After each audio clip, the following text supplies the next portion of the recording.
friends, welcome back to my channel. My name is Erin and I am so excited that you decided to take time out of your day to spend with me because today we are reading some black fantasy and romantasy books.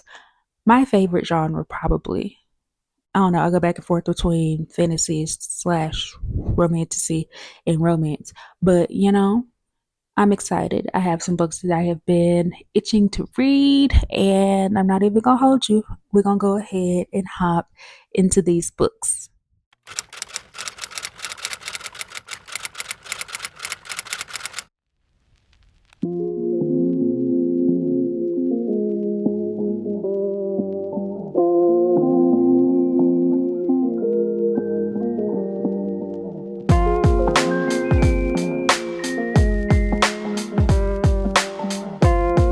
Okay, so let's talk about Living Legend. Unfortunately, I'm coming to you with not so great news about Living Legend. But first off, let's get into the synopsis and then we'll talk about my actual thoughts. So in this, it says, she's been called from her place in the darkness to aid the side of good in the last place she wants to be. Dany, groomed by Lilith herself, has long been spreading horror in the murk of purgatory. She never asked to be summoned to Heaven's Gate and never expected to be charged with the stubbornly attractive angel Nicholas as her partner. Though with a face like his to look at, Dany isn't about to complain. The lines between good and evil are shifting.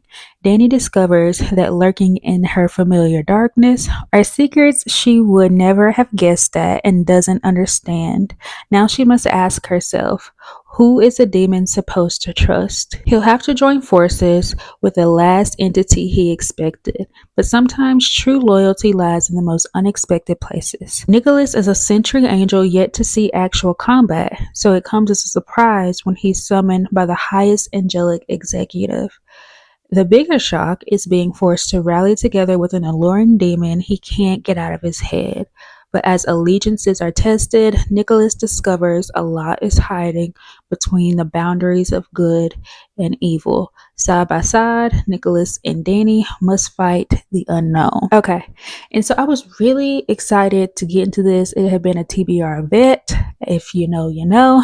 And so, yeah, I was happy to finally jump into it, but I don't know. Nothing was really wrong with this, but I wasn't finding myself being invested in the story either.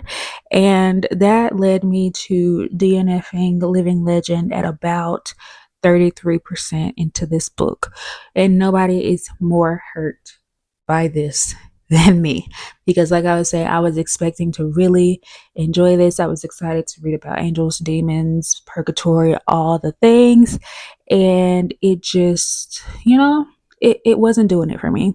We have these two side characters that are working along Dany and Nicholas, and they are Reese and Elise. And Reese and Elise got on my last nerve, acting like kids, just being mean to each other, pulling hair, just like purposefully getting on the other person's nerves. And I'm like, y'all need to grow up.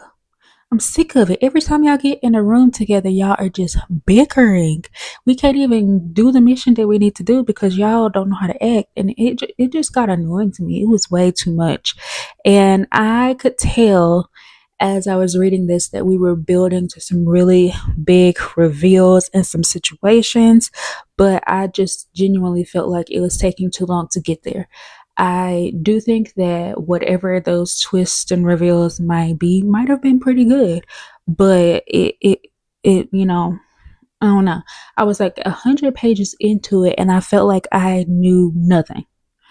And I didn't know like what direction the story was going in or anything like that. And I feel like I should have at least some idea being 100 pages into a book, but that's not what happened. So I think it probably, to me, had some pacing issues. And I tried to keep going. I really did. I gave it my best shot. And I wouldn't say that I was bored with it, but I literally was just reading to try to figure out, maybe I could get to the twist soon. Maybe something's going to happen soon to like suck me in and like make me want to continue. And that never happened. So I had to have like a conversation with myself. And that's when I decided to put this book down because I wasn't in it. And why do myself a disservice by trying to force myself to read something that I just wasn't feeling at the time? Not gonna do it. And so yeah, I gave it my best shot, but when I decided to DNF, I could I didn't see it being more than a 3 star. And so that's ultimately like the conversation I had with myself. There was no way for me that this was going to be higher than 3 stars, so why even push myself to continue? There was no reason. So, yeah, that is why I decided to, unfortunately, DNF Living Legend. Let's hope we have better luck with the rest of the books that we pick up for this blog. Blog? No, vlog.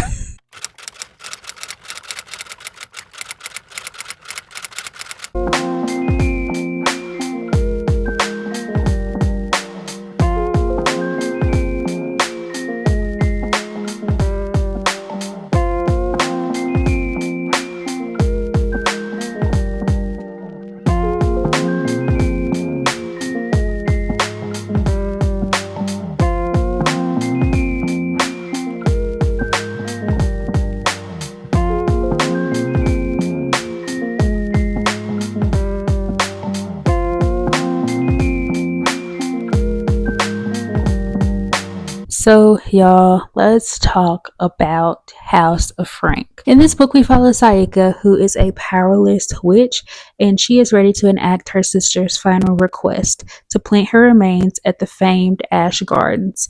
But when Saika arrives at the always stormy sanctuary, she is welcomed by its owner, an enormous knit cardiganed mythical beast named Frank, who offers her a role as one of the estate's caretakers. Saika accepts, desperate to put off her final farewell to her sister. But the work requires a witch with intrinsic power, and Saika has been disconnected from her magic since her sister's death 2 years prior. Saika gets by at the sanctuary by using a fragment of a falling star to cast enchantments while hiding the embarrassing truth about herself. As Saika works harder in avoidance of her pain, she learns more about Frank, the decaying house at Ash Gardens, and the lives of the motley staff. Over time, she rediscovers what it means to love and be wholly loved, and how to allow her joy and grief to coexist.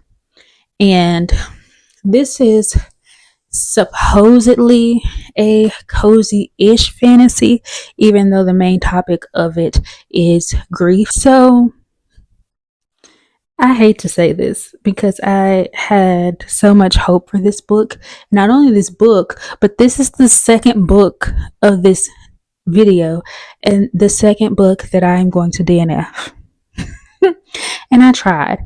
I really tried. I pushed myself to page like 242, which is essentially 69-70% of this book. I tried, but I ended up just not being able to do it.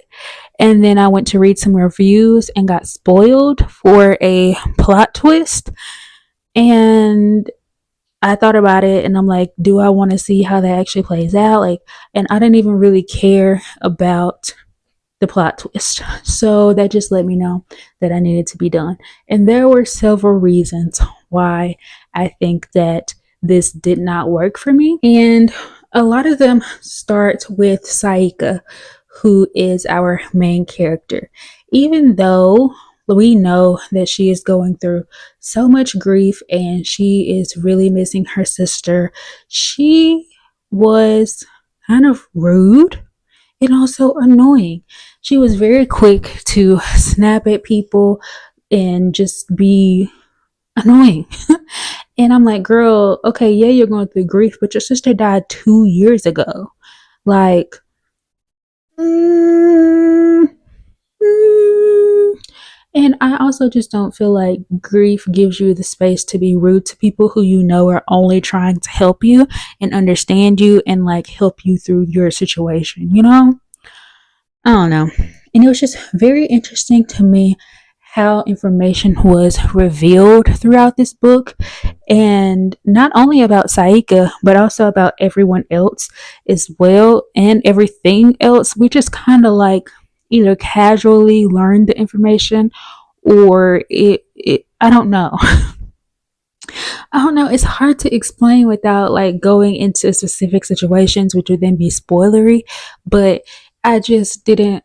I feel like some of the bigger plot points, like Saika being powerless, even though it was mentioned in the synopsis, it wasn't like fully explained, and it was just kind of like glossed over how this really big thing happened, because it's a really big thing for a witch not to have their power. And the reason why Saika did not have access to her own personal intrinsic power was a big deal. But I just felt like the way that it was like revealed slash mentioned in the book was very casual.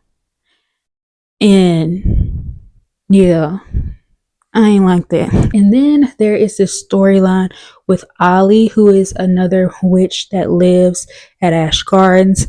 And so when Saika decides to stay there and work, Allie kind of hazes, for lack of a better word, Saika, and has her doing all these dangerous things and these odd jobs and stuff, just to kind of push her to make her not want to stay. And I just thought that was very childish, very like unnecessary, and just like, ugh, why are we doing this as adults? Like, this is very, I didn't like it, but I'm glad that it didn't last long, but it lasted long enough and I was over it. What I will say is that throughout this book, there are some beautiful passages on grief and what that looks like, and also what life looks like possibly after death. And I thought that those passages were really just like the heart of the story, and kind of what pushed me to read along as much as I did, because I wasn't finding myself attached to any of the characters. If anything, I found the majority of them to be annoying. So it was really the writing and the talk around, these passages that kind of kept me going throughout this book. It took me a long time to even pick this book up after I heard about it, just because I knew that grief was one of the main topics, and I just did not know, or did not think, that I was in the headspace to handle like a heavy book. But in my opinion, I feel like it was more comforting than it was sad. Even though it does have that sad, melancholic kind of undertone, because you realize while you're reading this that everybody that is currently working at Ash Gardens is doing so because they lost somebody, and you hear more about their stories and how they ended up there and all those things. So there is this sad undertone, but for the most part, it did feel like a cozy, comforting fantasy, which kind of feels contradictory, but I think it worked, because it wasn't that made me want to DNF this book. It was honestly me not liking any of the characters. And going back to our main character, Saika, and then I'm going to be done after I make this point, because I don't want to just harp on this book and make it seem like it was bad, because it wasn't. It just wasn't for me. But when it came to Saika, she'll do things that I felt like was definitely overstepping her place, but then she'll use the excuse that she is just trying to be helpful, but she's doing it by pushing people past what they're ready for, which was very, very funny, because she is avoiding one of the biggest things in her life by putting off the burial slash planting of her sister, which is the whole reason why she's at Ash Gardens anyway. So it's like she's avoiding her problems by pushing people to solve or help them through their problems. But that girl, hey, pot me kettle, because I would have definitely had something to say to her. And one thing that she did, I just felt like it was too much. And shortly after that is when I DNF'd, because she did way too much, and was trying to justify it. But I was just trying to help, and it was the right thing to do, and he would have never gotten over it if I hadn't do this. He just needs a push. Meanwhile, since you need to be pushed too, you need to be pushed over, because look, You were supposed to bury your sister 2 years ago, and you didn't got to Ashgards, and you still haven't done it. But you all in other people's business. Don't do that. But anyway, like I said, this was not a bad book by any means, just not the book for me. So if it sounds interesting to you, I definitely think that you should give it a shot. I like the writing. It was just the characters for me. So, friends, say your prayers and some good vibes. Like, do something. Send all the good things toward the girl, because I was only planning on reading 4 books for this video. And this cannot be a video of DNFs, especially because we are reading one of my favorite genres ever, Black fantasy. Like, this was supposed to be banger after banger after banger, like the last one. But one thing I'm not going to do to you is lie. I'm not going to tell you a book is good when it's not, or it's just not. I'm not going to lie about DNF in the book just because it's written by a Black author. I'm not going to do that. I'm going to be real with you and tell you what it is. But friends, we need a good book. Please let the next book be a good book, okay? All right.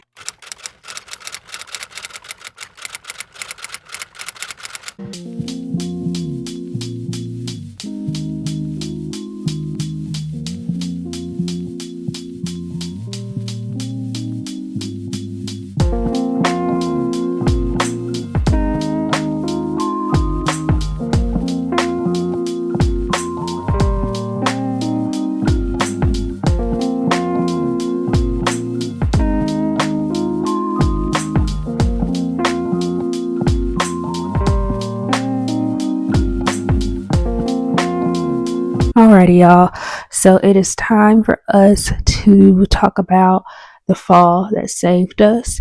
And in this book, we're following Cassio, who has given up the family tradition of demon hunting, leaving behind her sacred angelic duty and faded sword. What she can't leave behind are the scars. To cope, she spends her days immersed in work, pouring all her attention into New Haven Books, her small bookstore and anchor in the new world she's carved for herself. But the past hasn't let go of Cassio yet. When a succubus named Avatu arrives to claim her angel-touched soul, Cassio's old hunter instincts flare, forcing her to choose between old knowledge and her truth. What should be a fatal seduction becomes a bargain neither woman expects. As they grow closer, Avatu is surprised to find her own pain reflected in Cassio, a Nephilim deemed fallen by her own family's standards. By choosing trust, they reveal the secrets that bind them. Falling for each other begins a path towards healing. But exercising the effects of trauma is harder than naming it, and to explore the unfettered possibility Avatu represents, Cassio must find a way to reclaim and redefine her angelic heritage. So first of all, before you decide to read this book, I would check out the trigger warnings, because there are a lot of them, and this is a heavy, kind of sad kind of book. So make sure that you are, taking care of yourself if this is something that sounds interesting to you. Cassio is this demon hunter who has decided that she doesn't want to demon hunt anymore. And so she leaves her family and goes off on her own.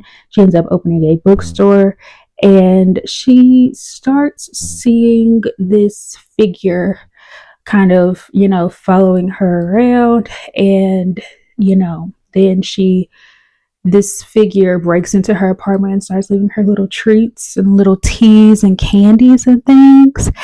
And,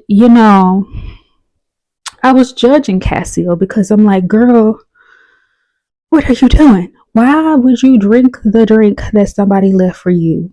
And somebody that has some kind of demonic spirit going on, because your spidey senses are tingling, and something is wrong. And then when she actually meets Avatu and realizes that she's a succubus and all the things that are going on, you still are accepting her presence, and like completely and totally utterly stuck every time Avatu talks to you or is just in your presence.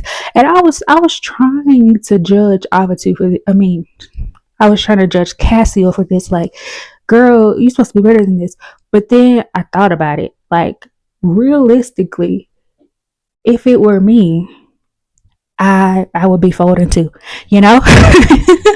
So I can't really blame her as much as I wanted to, because I would have been in the same predicament, you know? And I just felt so sorry for Cassio, and eventually Ava too as well. But more specifically, Cassio, because we were in her head. No, we found out more about Cassio and just how she was brought up and how conflicted she was with what she wanted. And she couldn't even live a full life because of the things that had happened to her and what she was taught. And even though she was actively trying to fight against it, it just ran so deep. And I just felt so sorry for her. I just wanted to give her a hug. I wanted all good things for Cassio. This was rough. And yeah. Whenever a book has like religious references, especially Christianity religious references, I am always interested. Oh Lord, I can't even talk. I am always interested to see how they decide to weave into the stories, what they decide to keep, what they decide to change. And I thought it was very interesting seeing the little Easter eggs of people in here as well. And, you know, with Cassio being angelic like and the whole lore behind that, I don't want to say too much because I think it's actually really cool and something really different, and I don't want to spoil that for you. But yeah, it's definitely cool to see, you know, the religious callbacks, but also the commentary on it. Yeah. Now look, this also gave insta love to me, but I don't know if that's because Avatu was a succubus, or because it was two women, or it was just insta love. And it could be all the above. But I was into it because they actually really seemed to like each other. Like in my head, I was like, y'all can't like each other that much that quick. But apparently they did. And eventually I was like, okay, I believe you. Yeah, y'all in love. Yeah. And I wish we were given more though when it comes to the lore of the angels and the demons and why they fell out, how they fell out, all the things. Because like I said, that's my thing. Like I want to know. I want to know why. And it feels like we only got snippets of that. But then after I finished this book, I thought this was a standalone. This whole time I've been thinking it was a standalone since I bought it.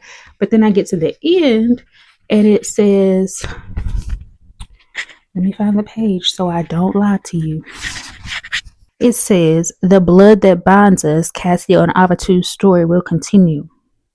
So I went and I looked at the author's website page, like all the things, and there was nothing about another book to this series. And this came out in I think 2023. Let me look so I'm not lying. No, I was right. 2023. Baby, we in 26 and we ain't even heard a peep about the continuation of this story. Now, granted, it could stand by itself. It very well could. It kind of has like an open ending, but it's closed enough to where you're not just like, it's not a cliffhanger or anything. So it could stand by itself. But I mean, since you done told me that we supposed to have a continuation, where is it? So yeah, if you pick this up, you might just have to sit with the fact that their continuation might not happen, or it might. We don't know yet. We don't know. But anyway, I really enjoyed this story. I rated it a 4 star. This was difficult for me to read, and that was just because it was so heavy, and the things that have happened to both Cassio and Abatu and other people, side characters in this as well. I just, this was sad. Your girl was sad reading this. And that's usually not my tone of book, but structural wise, writing wise, character wise, such a great story. Such a great story, and I'm glad that I finally got a chance to read it, and I would recommend that you do the same.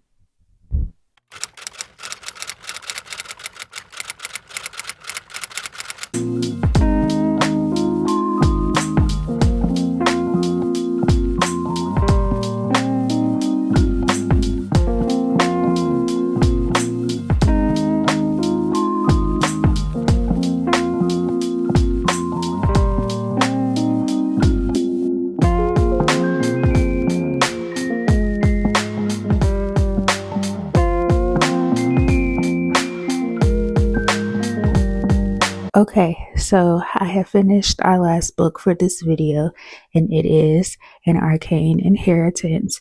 And I am definitely ready to talk about this book. So in this, we follow Ellery Morgan, who is determined to prove that she belongs at Warren University, which is an Ivy League school whose history is deeply linked to occult rumors and dark secrets. But as she settles into her freshman year, something about the ornate buildings and shadowy paths feels strangely familiar.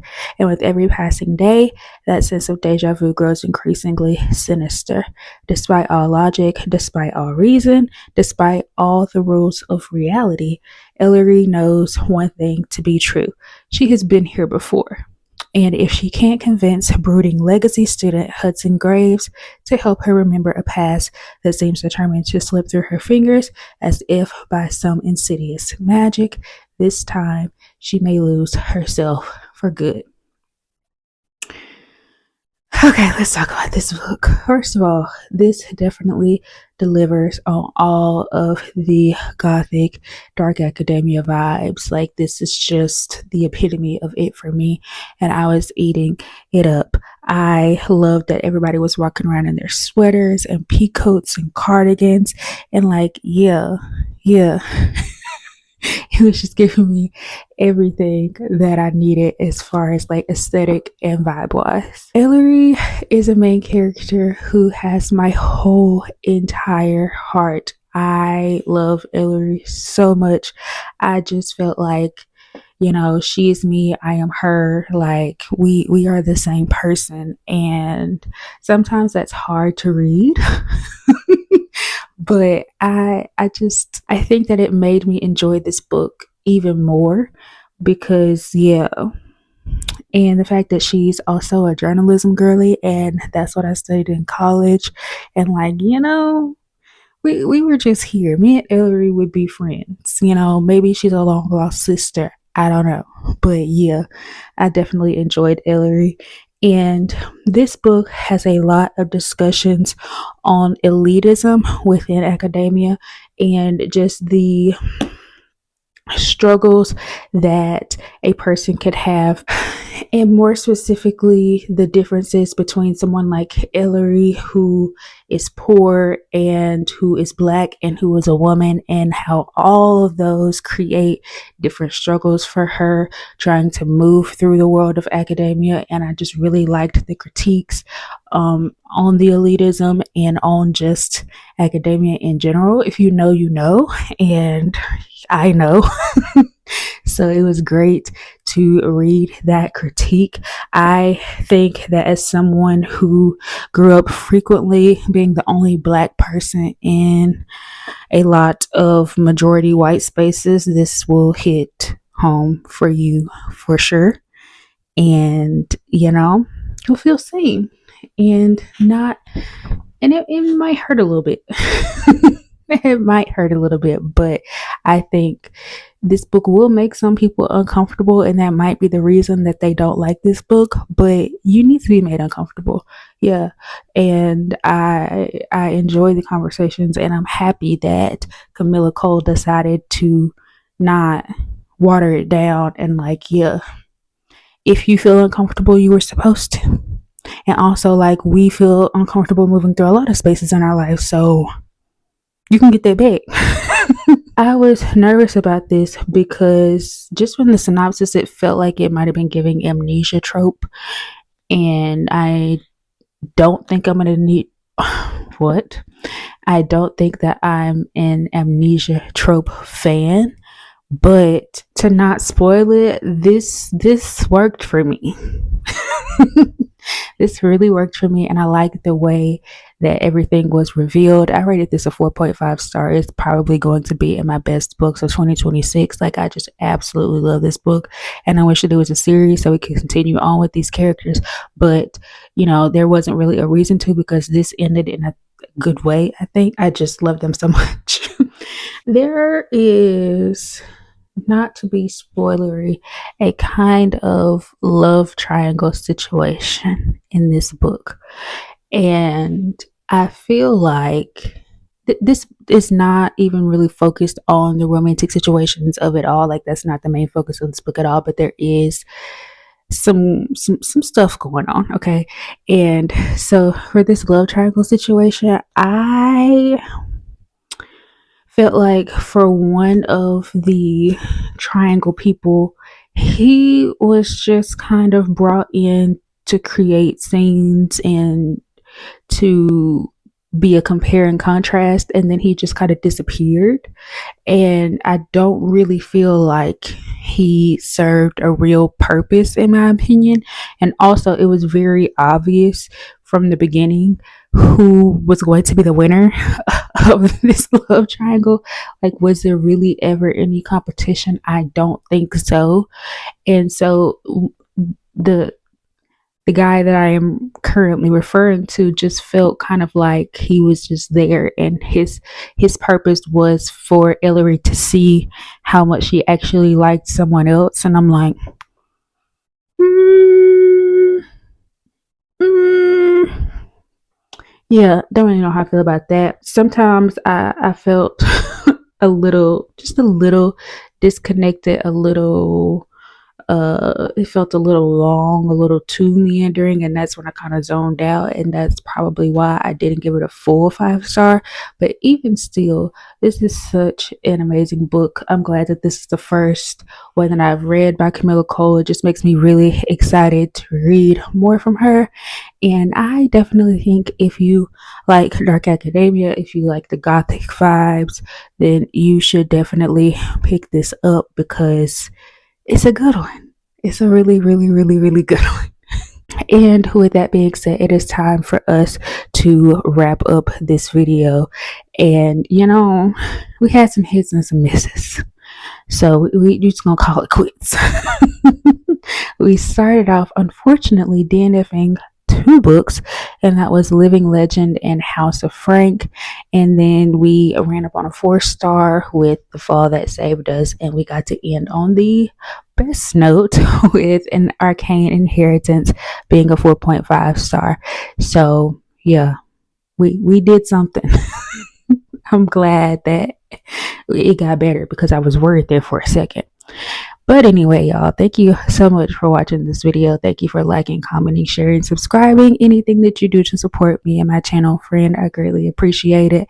I hope you have the best day that you possibly can. Remember to take care of yourself, and I will catch you in the next video. Bye.